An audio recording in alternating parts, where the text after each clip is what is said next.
I'm talking silence, they unravel the tale. Every twist, every turn, never fail. Movies, TV shows, and life is style. In the realm of pen and roll, we find a big out. I'm talking silence.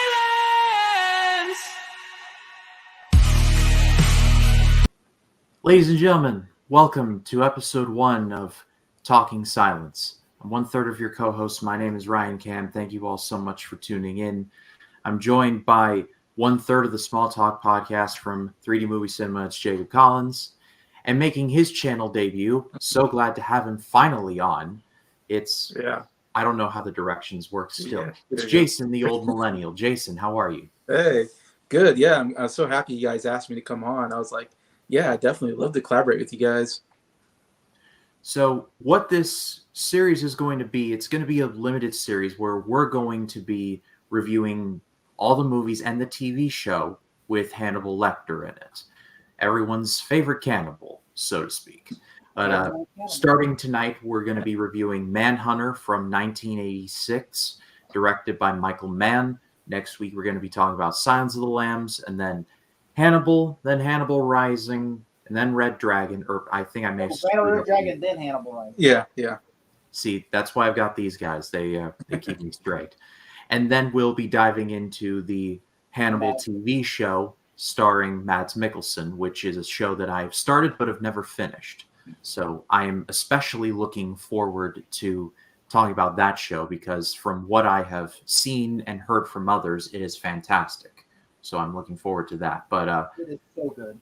But starting off this limited series, and just to kind of set the mood, so to speak, we will be talking about tonight Manhunter. William, you're going to make yourself sick or get yourself killed. Multiple trails. Just you and me now, sport. One hunter. I'm gonna find you. Damn it. FBI agent Will Graham.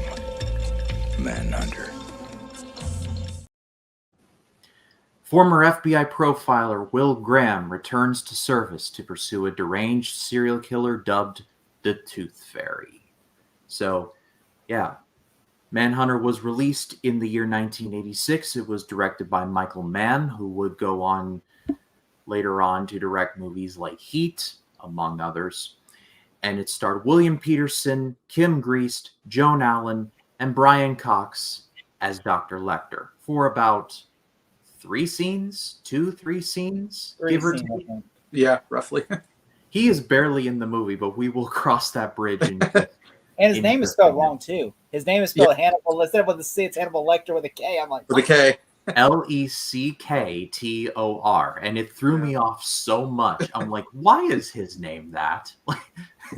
They were just trying to say, yeah, he's not the real Hannibal Lecter. Anthony Hopkins is way down the line. But Jacob, I'll toss it to you first. General thoughts. What did you think of Manhunter? Man, so here's the thing. Okay, there are things I liked in this movie. Like I really liked. There are some things like I like at the beginning how it feels like you're watching like a snuff film at the beginning. You're like, oh my God, this is so dark. And how just the camera just sits there. And I'm just sitting there watching going, oh, I would say this feels so dark.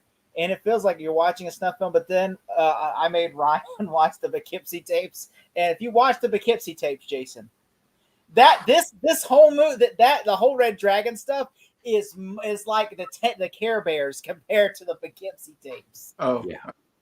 The Poughkeepsie tapes is like 10 times more terrifying than that. And I'm just thinking like, man, this would be terrifying if I had not just watched the Poughkeepsie tapes. I was like, oh, this is so not terrible. But yeah, it was pretty like for a messed up thing. Like the guy sits there, by the way, with the camera and with the light on the camera with the light on, and I'm just like, what if the husband wakes up or somebody else? It's like, because it says he slit the guy's throat, and I'm like, what if he would have woke up? Like, what's he gonna do? He might kick your ass or something. Because it's like you're lucky the wife woke up, but it's like he just sat there. I'm like, what if they would have had a gun in the night table or something? What if he would have woke up? Like, hey, pow. It just raises too many questions. I guess people slept deeper in the 80s. I guess. getting that REM sleep. But we'll cross the bridge of talking about Francis Dollarhide in a minute. But Jason, what did you think of the movie?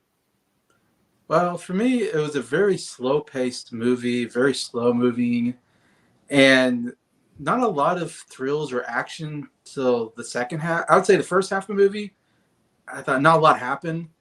The second half of the movie, it gets definitely more interesting, as we'll talk about. A certain character kind of shows up about halfway through the movie, and at that point, I'm like, okay, this is more interesting. I like what's going on here with this character. And there's really no action until the very end. There's like an action scene at the end, so it doesn't really have much.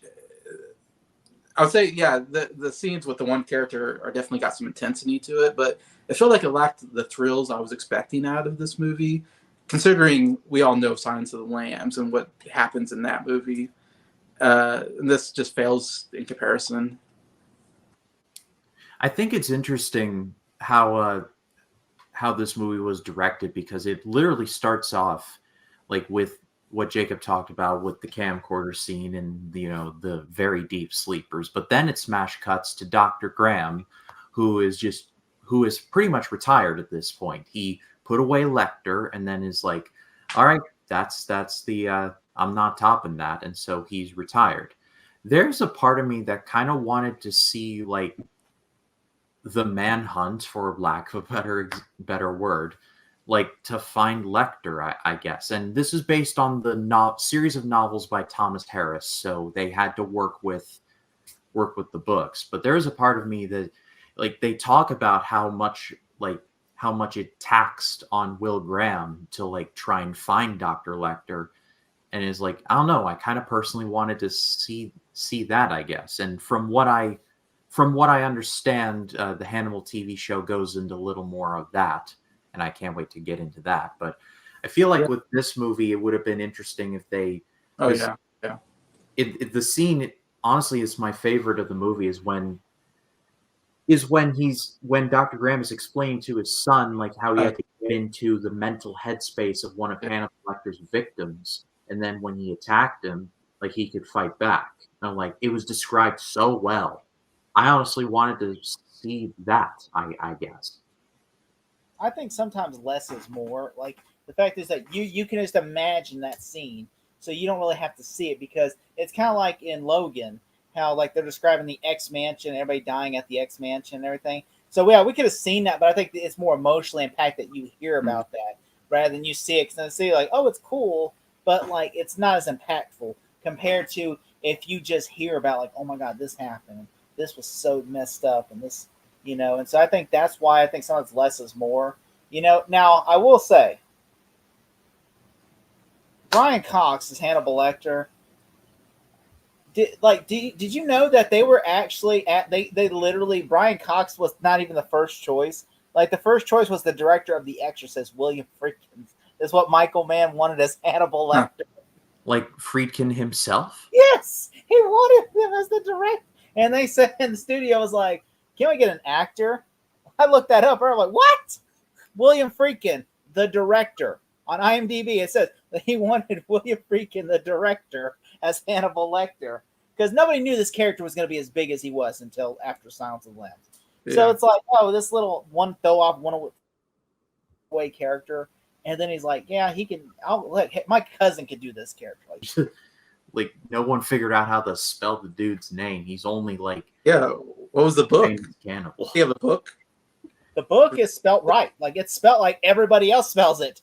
Okay. But the movie spells it wrong. Just like this movie's not supposed to be called Manhunt. It's called The Red Dragon by Thomas Harris. And instead, they literally call it Manhunt. Because you know why? Because Year of the Dragon came out the year before Prom. Yeah. And they were afraid that people are just not going to like a movie called Red Dragon. So they call it Manhunt. And then they give it weird-ass opening credits. It looks like something they did on Windows 95. Literally, like the opening credits. And I'm like, it's just a blue, like, with, like, the credits. And I'm like, this is the most cheaply made credits I've ever seen. Then they try to, like, justify, like, oh, it's because it's in the sky. I'm like, I'm sorry, but that does not look like the sky. It looks like it's just on a wall. And they're like, okay, now let's transition it to the sky. I'm like, They couldn't have done it like, literally like a television staticky or something. I mean, hell, John Carpenter in Season of the Witch of Halloween 3, he at least did a staticky television or something, made that look at least interesting. He didn't just put it like, all right, let's put it against the blue paint and just do some credits together. What's the cheapest way possible to make this movie? By the way, they cut the entire third act of the movie is so roughly cut. I'm watching this movie going, am I missing something? I mean, is my DVD player like, I'm like my 4K Blu-ray player, I'm like, is it messing up or something? And then it's like, because the scene would just cut. Like, it was just like, okay, he has the woman, all of a sudden it cuts. He's like, what's this? What's this? And it just keeps doing that. And then I had to go look this up on like YouTube just to see, like, is it my TV? No, like they edited. I guess they were trying to cut it down, the runtime down. So they edit this fight scenes and just like poorly. It looks like something I would edit on my video. They edited like all of a sudden it's like he's like this. He goes, it's like he's like glitching. It's like the scene's glitching. It's like, what is this scene? I'm like, what is happening? It's like, yeah. Lest we forget, this was directed by Michael Mann. This is no hack that directed this. Right. So, like, there's no excuse, I guess.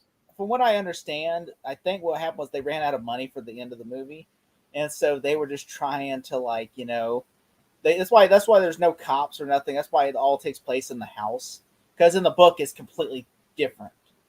The ending of the third act and the ending takes place in a completely different setting, in which I don't want to spoil because in Red Dragon they actually do it faithfully, and so you'll get to see that scene play out in the Edward Norton Red Dragon movie. And so, but this one though was it. I will say I did like some things. Like I liked how, like, like Will Graham is fantastic in the movie. The guy who plays Will Graham, I like his portrayal of William Peterson, I think his name is. He's so good in that as Will Graham. Like I love the moments in the movie where he's like trying to get into the Tooth Fairy's head, and is like, you took your gloves off and then you put the gloves back on, and he's trying to like psych himself up and trying to like put himself into the shoes of a psychopath. Yeah. And that's the way the character is written in the book, and he's portrayed on the TV show. And so that's what I like about him, is that he's portrayed that way. It's like, yeah, he is disturbed. Like, he is psychologically not there all the way because, he's trying to catch a killer, and he got inside the mind of a killer, and that's why he was committed. Because he's like, he committed and tricked in himself because he was like, look, I have these horrible thoughts in my head of all the killers. And anything interesting that happens in the movie involves Will Graham. And I love how the movie builds up his returning to finding this killer is like a thing he said he would never do. And yet the only reason he's doing this is because Dennis Farini's character, Jack Crawford, is literally going to his home and being like, we can't do this without you. Like, I love the gravity of that, and how much it's like, we can't do this without you. Please come back. And when he does go back, it just like crushes his wife and his son. So he's running for his life, literally, after he's talking to Lecter. He's like, like he's about to have a panic attack, and like everybody sees him. And I'm like, I felt emotional. I felt bad for him because it's like, dude, like literally, because the man who fucked him up in the head is literally, he has to go and beg him for help. Well, first off, I mean, has anybody ever heard this movie, Manhunter? It seems like such a, no one talks about this movie that I know of. It seems like a forgotten movie. From what I could tell, it looks like it didn't do very well in the box office. So I'm guessing it flopped hard. It flopped hard. That's why they sold Silence of the Lambs rights to MGM, because they thought, oh, no one's going to watch this series. They sold Silence of the Lambs as the biggest fucking mistake they've ever made. Right. And someone took it and made it a huge deal. I mean, one of the big Oscar winners of all time. Yeah. And it revigorized the series. But so it's so weird coming to this movie and being like, there's a movie called Manhunter with somebody that's not Anthony Hopkins. It's so weird going to this movie. And it's hard not to compare this to, Anthony Hopkins and his movies and his portrayal. Because I saw Silence of the Lambs, way before I saw this movie. And, this movie came out first. I mean, I just have a feeling nobody saw this movie. I'm just curious. Oh, Just no, for he the hates this movie. just for the sake of the context, let me look up the exact numbers. You don't hear something that's so made me like what? And literally, it's in our thumbnail. The Red Dragon, okay, has his tattoos, his shirt off. The guy even said that literally they cut that from the movie. It's literally on all the covers and everything, but they cut that from the movie. It's in all the promotional stills and everything, but they cut it from the movie. I'm like, Yeah. and this is Michael Mann's fault because he says that looks too cheesy. Dollarhide having the tattoos on him. Okay. And they shot the footage. They shot the footage, but they said we I shot was it. like, I missed the scene because I thought the same thing. Like, doesn't he have a tattoo? Yeah, the whole point in the book, even he takes his shirt off when he's Yeah. talking to Freddie Lounge, and he goes, "I am not the Tooth Fairy. I am the Great Red Dragon." You know, it's like that big emotional buildup, and then instead, it's like, "I am the Tooth." And the guy also, by the way, that plays the Red Dragon, it's like he plays it like, "Yeah, I'm the Red Dragon," like just like. Shows him the painting, yeah. Oh my So in regards to the box office figures, the budget was between 14 and 15 million dollars, and it made only about 4 to 8 million dollars domestically. So that's not good. That's pretty bad. I mean, then also I just found out it says that Michael Mann, after made this, went on to work on create the show Miami Vice. Which makes a whole lot of sense. This is like his audition to Miami Vice. You know what? I like playing in this world. What if I made a TV show, but instead had Don Johnson? By the way, it says Don Johnson was considered for Will Graham.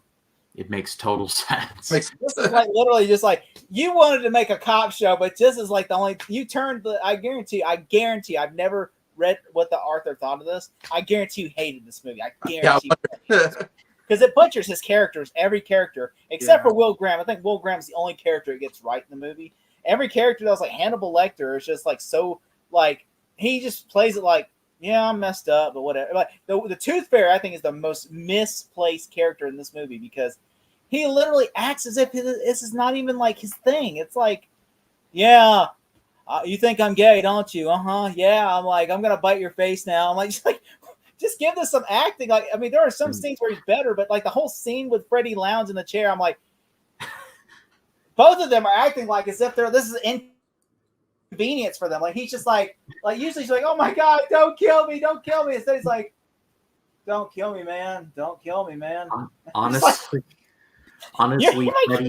Freddie Lounge was not that sympathetic of a character to begin with. He basically writes for this movie's version of the National Enquirer, like selling on like grocery store shelves and whatnot. And so when he's captured, I'm like, yeah, you need to go.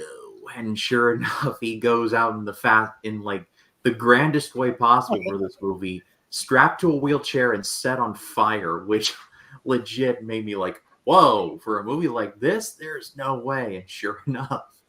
Oh, yeah, and that's like I do like that, you know, like it's really cool. That's a cool sequence, especially the cops like, what's that noise? And all of a sudden, you know. By the way, wouldn't he like because it's like in the book he sets him on fire, and then you hear him, you know, like he's alive when he sets him on fire.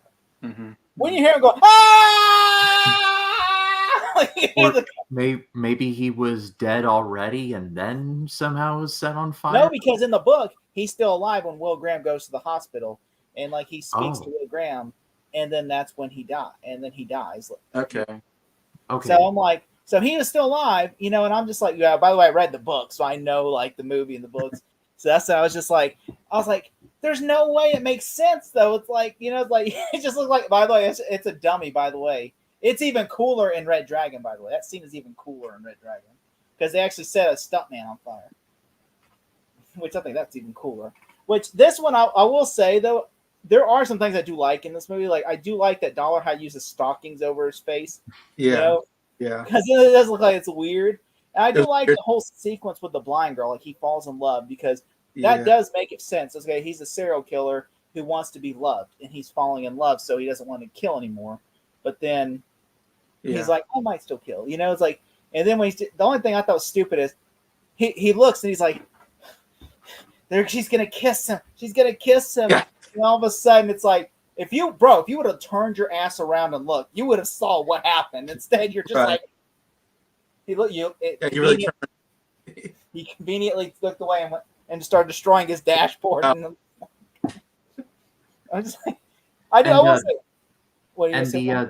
And the girl in question is played by Joan Allen, who Yeah, would later go on to be Pam Landy in the Bourne movies, or There Are Only Three, lest we forget, among other roles. So she would go on to do much better things. There are three, Jacob. Just put There's your actually fingers five, down. technically. There's actually There five. are only three. Put your fingers down. Okay, But okay, all right, yeah. He's like, oh, there are only three. I didn't like Jason Bourne or the Bourne Legacy.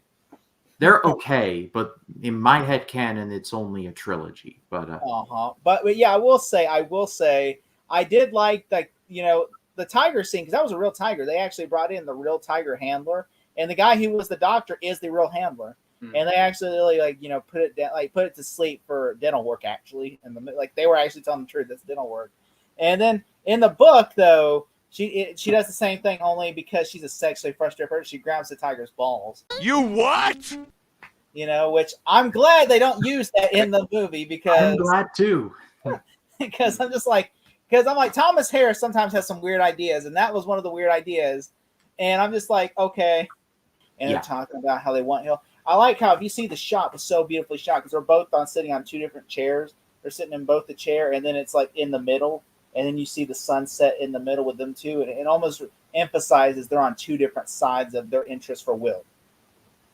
Like Jack wants Will to get back in there, and she wants Will to stay here because she knows it's going to psychologically drain Will.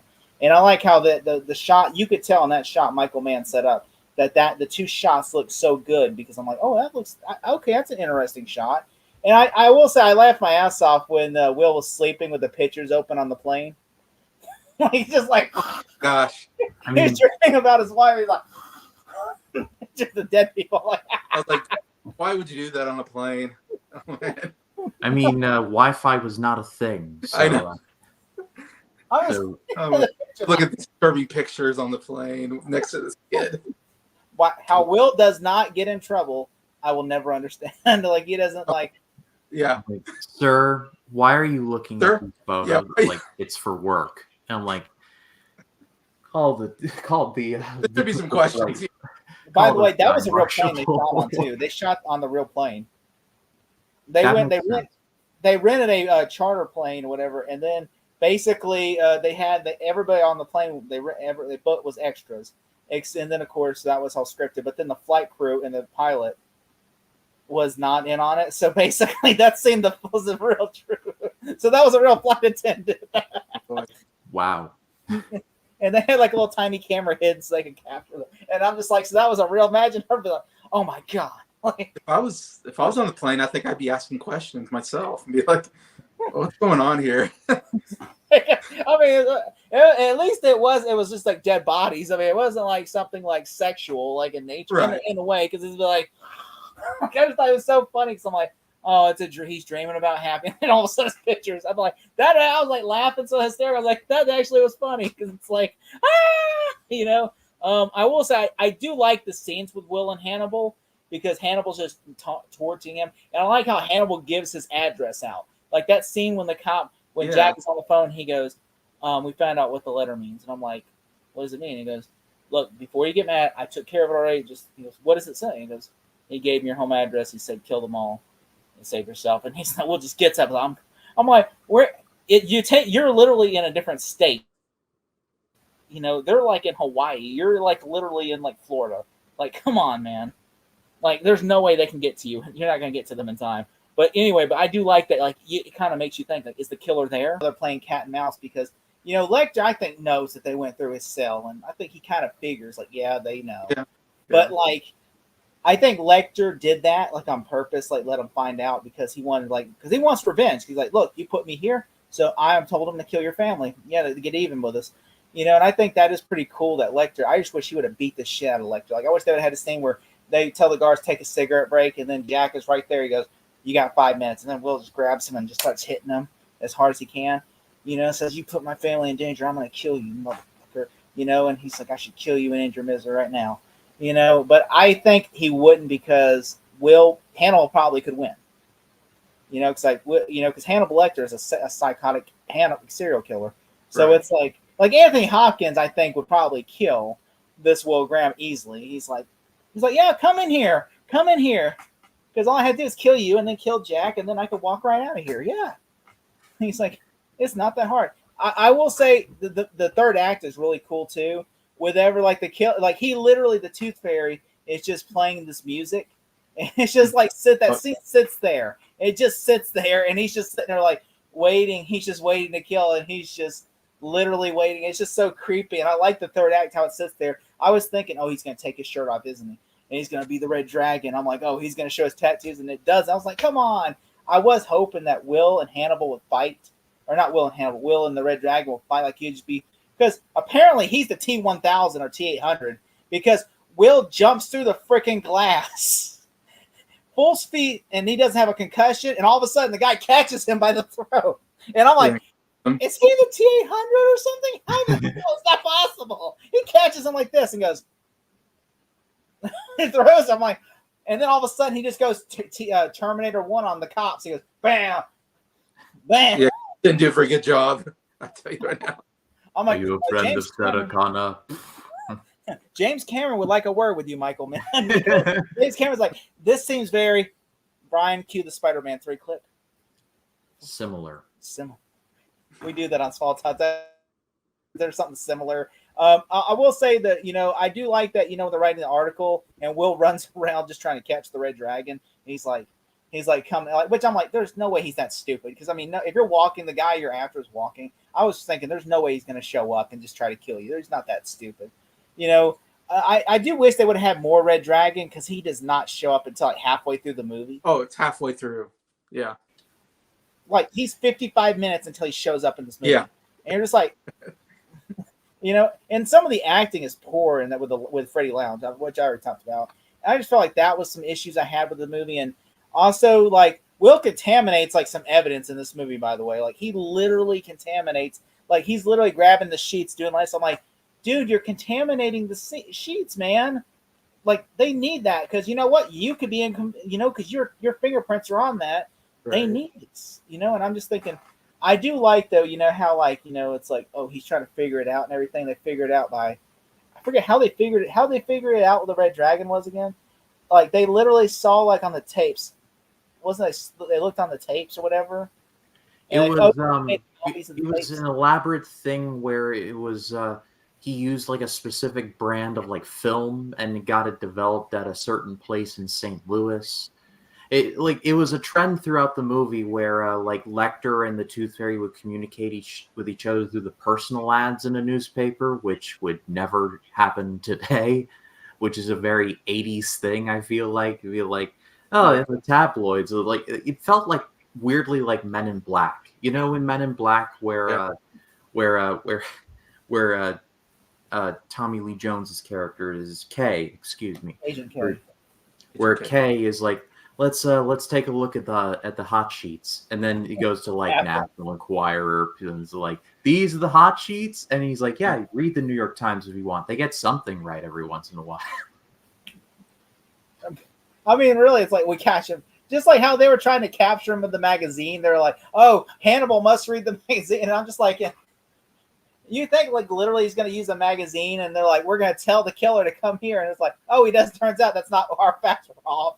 And then instead we're just going to write a article that's going to call out the killer. I'm like, you really think the killer's that stupid? He's going to he's going to be like, I'm so angry that they wrote about me being gay. I'm going to go and kill them. It works. It works, actually. Like, in real life, nobody would care. Like, if the Zodiac Killer, I'm sure when the Zodiac Killer, they probably did the same thing in the movies on the Zodiac Killer. And I'm sure that the Zodiac Killer wasn't like, I'm going to show up there and just shoot at him. I'm like, what? Which, also stupid when the cops crash the car. And they're like, all right, I'm going to stay here. Y'all guys go. And I'm just like, it's like, what? Also, they get lucky because they said, oh, they found someone that matched the description. I'm like, yeah. Wouldn't you want to do your cop work right and just keep going and tell, like, hey, look, we need at least 3 suspects. Because what if this guy wasn't the killer? What if he was just sitting there eating dinner and like, get on the ground SWAT team while they're like, the real guy's over here, because they get lucky, like, on what, like the 4th try or whatever. And I'm like, yeah.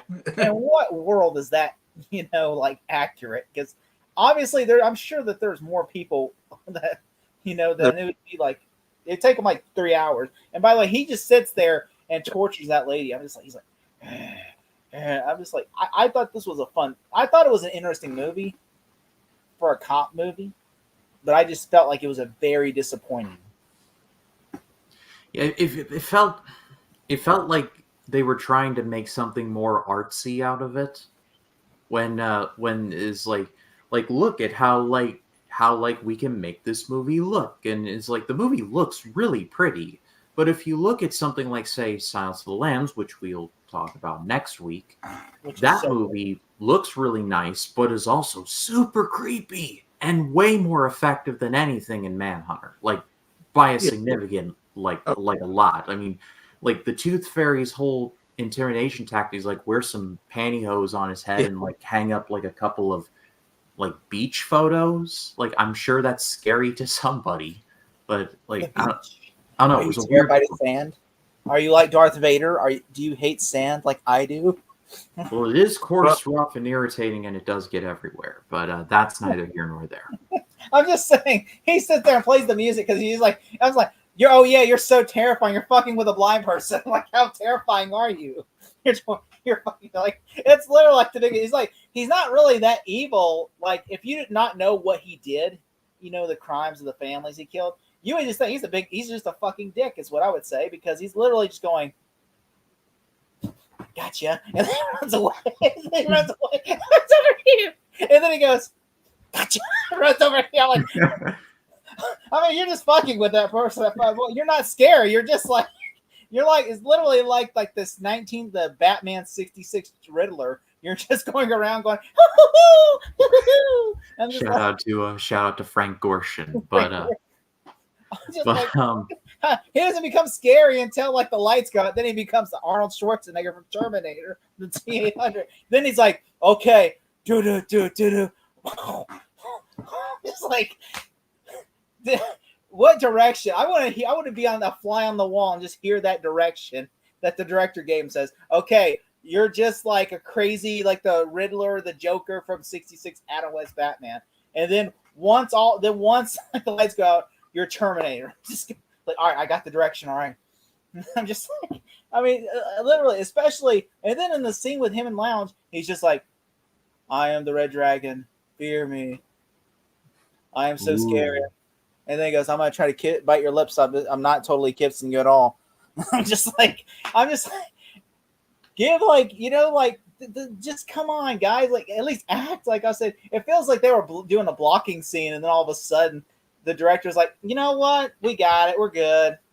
We don't need it. Are you sure? We could act it better. No, we're good. You're good. We don't need it. I mean, it's just a movie. I mean, heck, I'm going to go work on this other show with Don Johnson after I'm done. So it's fine. I'm just here to get a paycheck. Which I think the Michael Mann we know now would never have made this movie the way it is. No, I don't think so. But bringing things home and coming to a conclusion, I think this is a very well-made movie, but it's also like, it's kind of like, to use this example, it's like it's as wide as an ocean, but it's as deep as a puddle. Like, it looks really nice, and the acting is mostly solid, but outside of that, it just feels kind of hollow, for lack of a better word. And from what I've seen, and I haven't seen Red Dragon in a very long time, but from what I remember of that movie, it does this, but does it way more effectively. I'm going to be rewatching it for this series, obviously, but from what I remember seeing that is like, it's like Manhunter was here, Red Dragon's like way up here, like in terms of quality. But that's from what I remember. Yeah. Which I will say. Yeah. I will say that I'm glad that Manhunter happened, because for Silence of the Lambs to happen, this movie had to fail for Silence of the Lambs to succeed.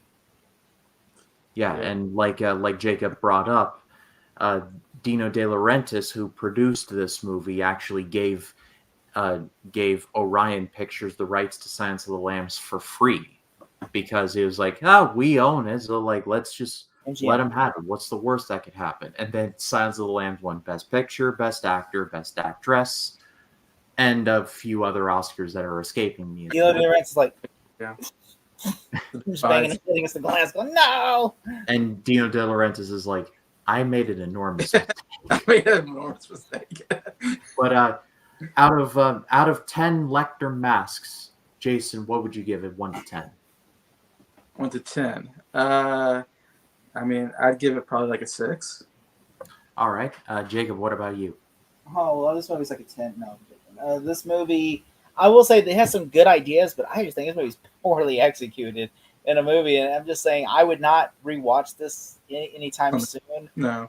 I don't know if I'll ever rewatch it again. I will say the third act, though, with the music, when he was playing the music, I really liked that. That was, to me, the most, up until it started becoming choppy editing in the room. Yeah. That's when it started. It took me away from the movie. I'd probably give us a higher score if it hadn't did the choppy editing at the end.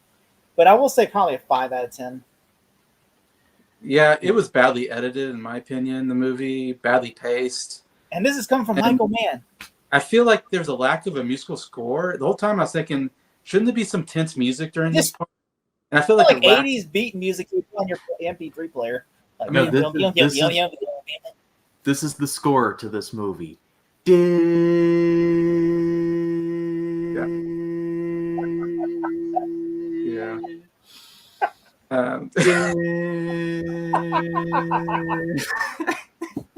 And then they play like one song. It seems like they can only afford one song. So we're going to use that at the end of the movie, guys. But we're going to just go. And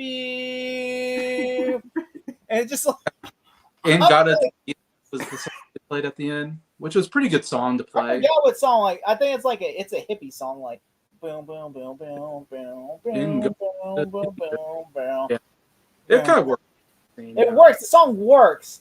But I'm just thinking, like, they could have done any more music. I mean, could they not afford no more music in the movie? It's just like, it's like that scene of Pulp Fiction where they couldn't afford no rights to the songs, so they just used some kind of like loop song for the pawn shop scene. So they were just like, just use that scene. Just use the. It's like someone took like a little paperweight and is like, all right, A flat, all right. Did they not have John Carpenter? Just recorded like a 30-minute loop of that.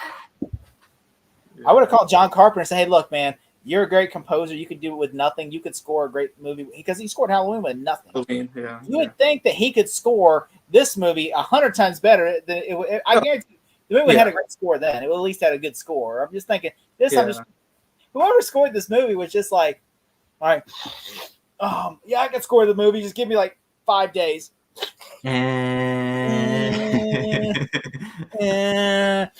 Oh crap. And he's like, probably just bought cocaine with it. Guy bought cocaine with all the money and then said, shit, we need a score. Oh, we're going to go to jail for embezzlement. Watch this. And Michael Mann's gone. I like Here's the Dumb and Dumber reference. You want to hear the most annoying sound in the world?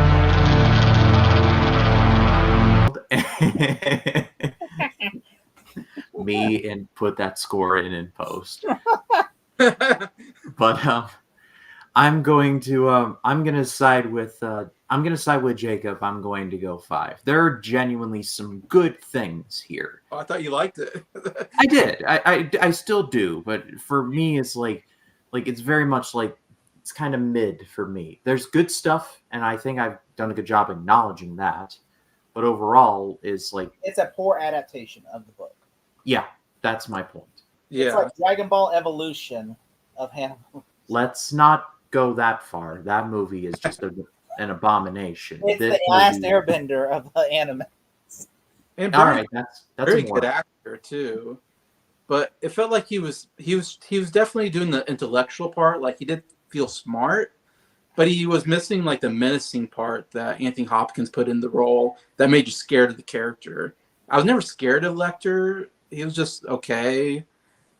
I don't know. He just felt like a guy you could literally just you would probably see in real. I will say he felt like more like a real person you would see in prison rather than Anthony Lecter, who was like, you don't want to be in prison with this dude.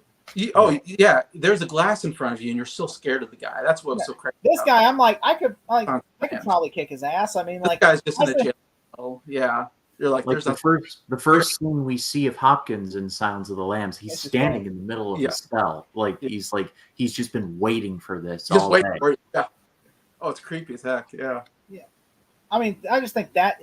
I mean, like, you know, which I mean, to be fair, that this is a movie that came out in the 80s. Nobody, they thought it wasn't going to be anything, and so it's like, I guarantee. What if this movie would have been a hit? We would never have gotten Silence of the Lambs. No, or Yeah. at least Silence of the Lambs would have been kind of artsy fartsy like Manhunter was. Brian Cox would have been Hannibal Lecter, and he'd be like, "Hello, Clarice, how are you doing today?" Yeah. Did you know that I was in Succession and that I've done a lot of McDonald's commercials lately?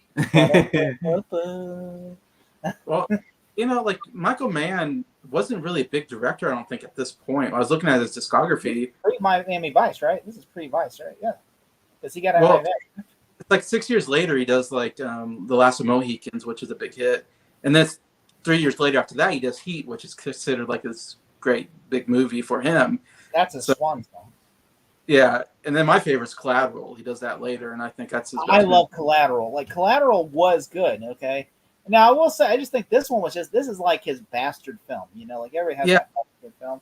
This was his bastard film. Like, I'm sure like Joel Schumacher's is Batman and Robin, but like, he's made several good movies, like, Lost Boys and Phone Booth and A Time to Kill. But then It feels like Michael Mann hadn't hit his peak yet, or hadn't hit his, like this is early Michael Mann. He hasn't quite gotten there to his, because to me his 90s working on whatever is a lot better. So, in my opinion, but I that's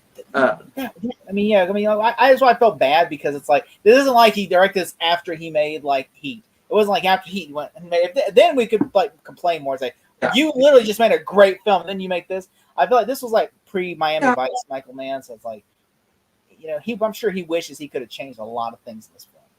Yeah, if he could have done Silence of the Lambs instead of Jonathan Demme in '91, would have been how much different would it have been? I don't know. Michael Mann has some, like I said, he could do good directing, so maybe he could have done better. I don't know. Also, Dino De Laurentiis is known for being cheap, so like he probably told him like, look, this is how the budget's going to be. You can't go over. This is this, and so I'm sure there's a lot of problems that he probably fought with Dino De Laurentiis, because he's known to be a cheapskate, So it's but I pass it off to all of you watching, or if you're watching the replay, the edited version. What did you think of Manhunter? Let us know in the comments. I'd love to read what you have to say. And next week we'll be continuing on we've alluded to it several times, but we'll be talking about 1991's The Silence of the Lambs, which is just honestly like greatest horror movies of all time conversation right there. Like across the board. Oh yeah. I ate his liver with some fava beans. A nice Chianti. Put the lotion in the basket. Save them for next week. But Jacob, it's a privilege to do this and small talk with you every week. Your channel's linked in the description. What have you got coming up? Well, I got a review coming up for Friday, and I cannot wait for y'all to see it. I'm not going to say what it is. It's a mystery review, mostly because I don't know. And so the second thing I am doing is, I'm doing this and small talk, and I need to get on video game reviews. I have not done one in a while because I've just been busy with other things. Yeah. I'm gonna jump back on that soon, and I got a movie review coming up Friday, and then of course we're supposed to do a watch along White Chicks soon, but I need to get with you about that because it's just we're just keep shoveling around because we were gonna do it last 2 weeks ago, but then some asshole wanted to watch Winnie the Pooh, Blood and Honey. So that's why we missed the White. Yeah, I literally, by the way, I bought White Chicks. Bought it literally. It does not exist on Blu-ray. By the way, it does not exist on Blu-ray. Yeah. Okay. I had to buy a DVD copy because it wasn't on fucking streaming. And then on top of that, this guy over here is like, you know what we should do? Winnie the Pooh, Blood and Honey. And then I'm like, what? You said yes to it. I said yes. And then on top, by the way, you think Manhunt is bad, Jason? Watch Winnie the Pooh, Blood and Honey. At least the kills are on screen. Literally, this is one kill in the movie, by the way. That's literally one kill in the movie. And you're like, I can't even see the kill. I just saw his back kill somebody. And I'm just like, what is this? I'm like, this is such a shitty idea of a movie because, and literally, just throwing chains in the, literally, there's one killer girl's just like this. She goes, ah! And then the guy's just like this going, trying to hit her. And all of a sudden, she stays in the pool so he can come to her and kill her. And I'm just like, this is a shitty movie. I'm just like, Like, and then on top of that, the sequel came out, and Ryan's like, we should watch the sequel. I'm like, fuck you, I'm not watching the sequel. It was just such an idea, especially there's like, and then on top of that, he becomes Candyman at one point with bees. You get bees at people, and I'm just like, Just you wait till that movie comes out on Peacock. We are covering the Pooniverse. He drives a car. Pooh Bear has no hands. He only has the paws, and he drives the car and runs over somebody's head. And I'm just like, how does this make logical sense? I doubt it does. Yeah. But Jacob's channel is linked in the description. Jason, thank you so much for joining us on this series. Looking forward to going down this road with you. Your channel is linked in the description as well. Do you have anything coming up? I just did my number 6 favorite album today, so I still got 5 more albums to cover, my top 100 favorite albums. I'm also starting a new series ranking my top 100 favorite movies, so I'll be starting that pretty soon. Any day now, basically. So, all right. So give Jason a subscribe. Give Jacob a subscribe. Give this channel a subscribe, because we got Small Talk every Tuesday, the 1999 Project every Friday. There's another Road to series coming up starting next week that I'm very excited to get started on, and more details to that will follow. But for Jason the Old Millennial, for Jacob Collins, my name is Ryan Cam. We will see you all next week. We all love you, and we're going to eat your organs.